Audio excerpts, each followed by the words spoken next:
Hello! Hi! Welcome to in my kitchen official. ఈరోజు Sunday వచ్చేసింది. Already కూరగాయలన్నీ ఎండుకుపోయాయండి. సర్లే ఏం చేద్దాం, ఎలా అని ఫ్రిడ్జ్ అంతా ఎతికేసరికి నాకొక 2 క్యాప్సికమ్స్ అండ్ 2 టమాటోస్ కనిపించాయండి. సర్లే కొంచెం డిఫరెంట్‌గా చేసేద్దాం అనేసి అలా 2 కోడిగుడ్లు పెట్టేసేసుకొని, ఇలా ఒక 4, 5 పచ్చిమిర్చి కట్ చేసి పెట్టుకున్నాను. అలాగే ఒక ఆనియన్ కట్ చేసి పెట్టుకొని, ఇలా కర్రీ స్టార్ట్ చేసేసుకుంటున్నాను.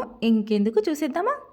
ఇప్పుడు స్టవ్ ఆన్ చేసేసుకున్నాను. స్టవ్ ఆన్ చేసేసుకొని దీంట్లో ఒక 2 టేబుల్ స్పూన్ ఆయిల్ తీసేసుకున్నాను. అలాగే ఆవాలు, జీలకర్ర, పసుపు చిటికెడు వేసేసుకొని, ఇప్పుడు పచ్చిమిర్చి అండ్ ఉల్లిపాయ ముక్కలు, ఒకటే మీడియం సైజ్ ఉల్లిపాయలు ముక్కలు ఉంటాయి కదా! ఉల్లిపాయ ముక్కల్ని చేసేసుకొని ఇలా వేసేసుకున్నాననమాట. ఇలా వేసుకున్నాక గరిటెతో స్లోగా తిప్పుతూ కొంచెం ఫ్రై చేసేసుకోవాలండి. ఏ మాటకి ఆ మాట చెప్పేసుకుందాం.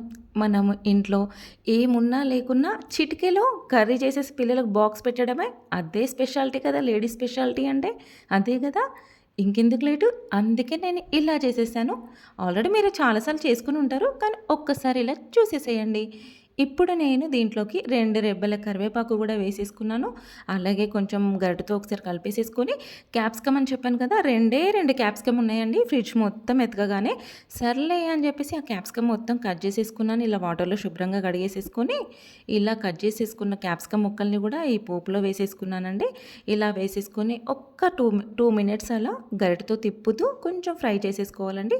తర్వాత దీంట్లోకి నేను 2 టమాటోస్ చెప్పాను కదా! 2 టమాటోస్ కూడా ముక్కలుగా చేసేసుకొని, ఇవి కూడా ఇందులో వేసేసుకొని మరొక్కసారి ఇలా కలిపేసేసుకోవాలండి. కలిపేసేసుకొని కొంచెం ఒక 5 మినిట్స్ అలా దగ్గర పడేటట్టు కూడా చూసేసుకోవాలండి. ఇలా కలిపేసుకొని అలా పక్కన పెట్టేసేసుకోవాలండి. ఇప్పుడంటే ఈ కాలంలో అంటే పోపులు అవన్నీ ఉన్నాయండి. ఇప్పుడు కలిపేసుకున్నాం కదా! కలిపేసిన తర్వాత ఇలా మూత పెట్టేసుకొని పక్కన పెట్టేసేసుకోవాలండి. ఈ కాలంలో అయితే అలా పోపులు అవన్నీ ఉన్నాయి కానీ, ఆ కాలంలో అయితే మా మమ్మీ జస్ట్ ఆయిలేసేసి అలా కర్రీ చేసేసేదండి. తింటే తినండి లేకపోతే లేదు అని చెప్పేసేసి. అప్పుడే చాలా హెల్తీగా ఉన్నామండి. ఇప్పుడు ఇలా ఉన్నాం అసలు యాక్చువల్లీ చెప్పాలంటే. కానీ అప్పటి ఫుడ్ ఎప్పుడైనా అప్పటి ఫుడ్డేనండి. ఇప్పుడు చూసారా, మూత ఓపెన్ చేసిన తర్వాత నేనిప్పుడు ఇలా మొత్తం క్యాప్సికమ్ ఎంత అంటే జస్ట్ 2 మినిట్స్‌లో కుక్ అయిపోతుంది. అలాగే టమాటో కూడా 2 మినిట్స్‌లో కుక్ అయిపోతుందండి జస్ట్. ఇప్పుడు నేను దీంట్లోకి జస్ట్ ఒక హాఫ్ టేబుల్ స్పూన్ కారం వేసేసుకున్నాను. హాఫ్ టేబుల్ స్పూన్ సాల్ట్ కూడా వేసేసుకున్నాను. వేసేసుకొని ఒక్కసారి మనం కలిపేసేసుకోవాలండి. ఉప్పు, కారం వేసుకున్న తర్వాత మీరు తీసుకునే దాని ప్రకారంగా మీరు ఉప్పు, కారం అనేది వేసేసుకోండి. మళ్ళీ మీరెంత క్వాలిటీ తీసుకుంటారో మనకు తెలియదు కాబట్టి నేను తీసుకున్న క్వాలిటీకి మేము తినే ఉప్పు, కారం వేసేసుకుంటున్నాము. ఇప్పుడు ఒక హాఫ్ టేబుల్ స్పూన్ ధనియా పౌడర్ వేసేసుకొని ఒకసారి గరిటెతో తిప్పుతూ కొంచెం ఫ్రై చేసేసుకోవాలి. అంతే అండి. తర్వాత జస్ట్ మనము ఇప్పుడు దాన్ని ఇలా మొత్తం ఈక్వల్‌లో పెట్టేసేసుకొని 2 ఎగ్స్ అని చెప్పాను కదా! మనకు కర్రీ కొంచెం ఎక్కువ రావాలి కదా! ఎట్లా పిల్లలు బాక్సులు పెట్టుకోవడము, మనం కూడా చపాతీయో ఇంట్లోకో తినడానికైనా రైస్‌లోకైనా యూజ్ అవుతుంది కదా! కర్రీ కొంచెం ఎక్కువ రావాలి అని చెప్పేసేసి నేను ఇలా 2 ఎగ్స్ తీసేసుకొని ఇలా పగలగొట్టేసేసుకొని ఇందులో వేసేసుకున్నానండి. ఇది పగలగొట్టగానే ఎగ్స్ అనేది అట్లా లిక్విడ్‌గా ఉంది కదా!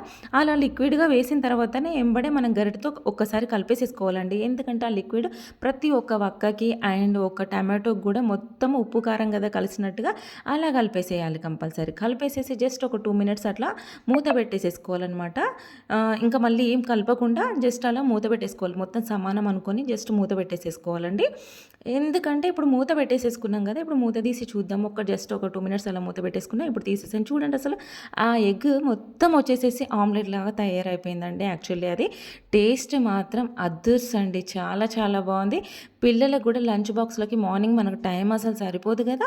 అలాంటప్పుడు ఇలాంటి ఈజీ కర్రీస్ వెతుక్కొని పెట్టుకుంటే చాలా బావుంటుంది. టైం సేఫ్ అవుతుంది. పిల్లలకి త్వరగా బాక్స్ అందించినట్టు కూడా ఉంటుందండి. చూడండి నేను ఇప్పుడు ఈ విధంగా మళ్ళొకసారి కలిపేసేసుకున్నానండి. అంతే. ఇప్పుడు మనకు కావాలి అనుకుంటే కొంచెం గరం మసాలా ఉంటుంది కదా అండి మనం, ఆ గరం మసాలా కూడా చల్లేసుకోవచ్చు. నాకు గరం మసాలా అవసరం లేదనిపించిందండి. ఎగ్సే కాబట్టి మామూలు ధనియా పౌడర్ ఒక్కటి వేసేసుకున్నాను. తర్వాత పైనుండి కొత్తిమీర కూడా ఇలా చల్లేసేసుకొని మరొక్కసారి కలిపేసేసానండి. చూడండి అసలు అయిపోయిందండి. అంతే కర్రీ చాలా ఎంత అంటే జస్ట్ ఒక 10 మినిట్స్‌లో కర్రీ అయిపోయిందండి అంతే. చాలా చాలా బావుంది. చూడండి అసలు సూపర్ లెవెల్ అంటే సూపర్ వచ్చిన పిల్లలు కూడా చాలా బాగా తిన్నారు. మీరు కూడా ఇలా ట్రై చేయండి. అలాగే సబ్స్క్రైబ్ చేసుకోండి, లైక్ చేయండి, షేర్ చేయండి.